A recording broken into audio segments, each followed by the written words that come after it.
काहीतरी डुक्कर वगैरे आला असेल ना, थोडसा आपली तबाही केलं नाही तर ह्या वर्षी आम्ही धुऱ्यावर धान लावलो नाहून तर पहा किती हिरवा हिरवा दिसत आहे.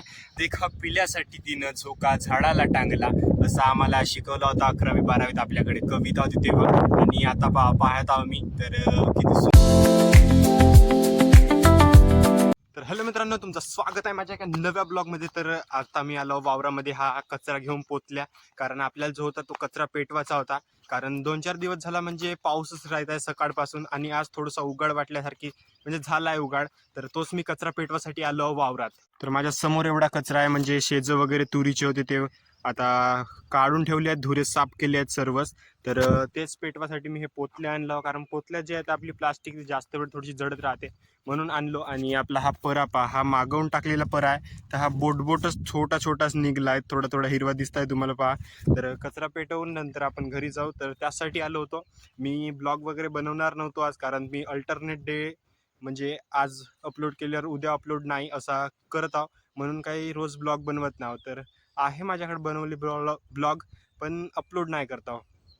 तर पाहू आता डेली अपलोड करून, नाही तर मग असंच चालू देऊ. डेली आपला जो ढग होता तो पेटला आहे, कारण आपल्या पोतल्या ज्या होत्या त्या पॉवरफुल होत्या, म्हणजे जळण्यालायक. आणि कागद पण आणलं होतं मी, तर पेटवला एवढा आता कचरा. मागवून मस्त हवा येत आहे, तर जमला जुगाडाचा.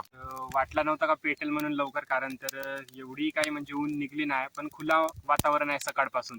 तर पेटला आहे. आता मी चाललो गाईज घरी. एक नंबर पेटला. मगाशी चालू वावरातून आणि इकडे कनारात जाता. तर कनार म्हणजे जो गावाजवळ आहे तिथं आम्ही आधी म्हणजे कांदे लावत होतो, त्याला कनार म्हणते. तर तेच तिकडे चाललो ना आम्ही, की तुरी आपल्या वापल्या का नाही तेच पाहासाठी चाललो. आणि डुकरं पण उगदत आहेत, तर ते पाहू आता. तुरी जर खराब केल्या असतील तर काही जागी तुरी लावून टाकू, नाहीतर असेच पाहासाठी चाललो आता आम्ही. बरोबर बांध्या इथूनच जावं लागत आहे, म्हणजे रस्ता काही धुरे काही मोठे नाहीत, धुऱ्याहूनही चालायला जमत नाही. वली जागा आहे, पण सप्पा काही चिखल आहे, तर येताही आपले जोडेच बनतील असं वाटत आहे. पण थोडासा सांभाळूनच चालत आहो मी, तेवढा काही आपण जोडे बनतलं चालून नाही तसं.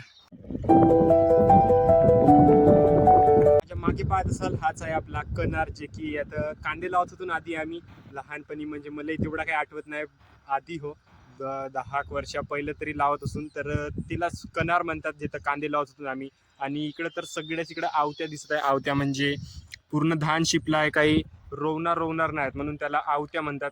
आणि मोसम म्हणजे सगळं काही थंड वातावरण चालू आहे. सकाळपासून पाऊस वगैरे काही आला नाही, पण नाही का मोसम म्हणजे अशी ऊन नाही निघली. सकाळी वाटलं थोडंसं का ऊन निघल म्हणून मी तिकडे वावरात गेलो होतो कचरा पेटवासाठी. तर सकाळी थोडासा ऊन निघल्यासारखी झाला, पण ऊन काही निघली नाही. हवा चालू आहे पण एक नंबर आता. तर पहा माझ्याकडे तुरी आहेत, आणि आमच्या आधी पण तुरी वापल्याच आहेत, आधी लावलं होतं. पण काही कारणानं कोणत्या तुरी वापल्या नाही, म्हणजे बी खराब असेल म्हणून. तर जिथं सुटला दिसतंय आपल्याला, तिथं आम्ही तुरी लावतो. तर आपल्याकडे हे बिजाई आहे, आणि आई तिकडे माझ्या मागे लावत आहे.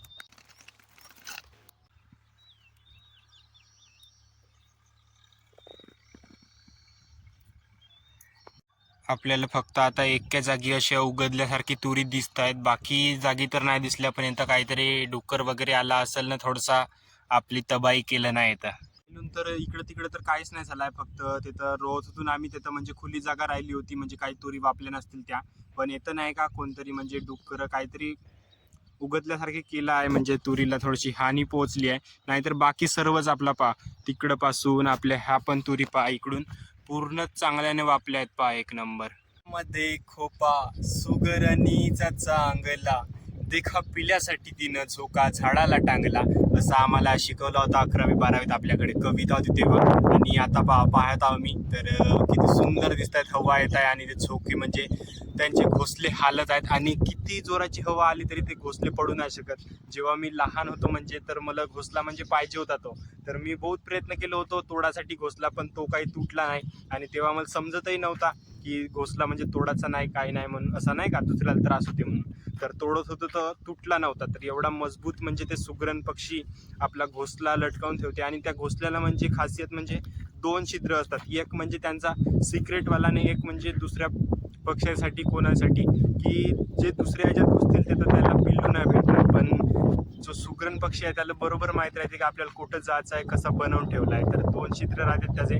आणि मेकॅनिझम म्हणजे नेचर करून किती काय आपल्याला शिकायला मिळते.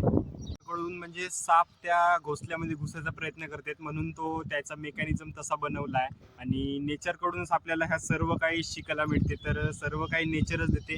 पण आपण सावून ना की त्यांना हानी पोहोचवायचं काम करतो, तर आपल्याला तसं नाही करायला पाहिजे.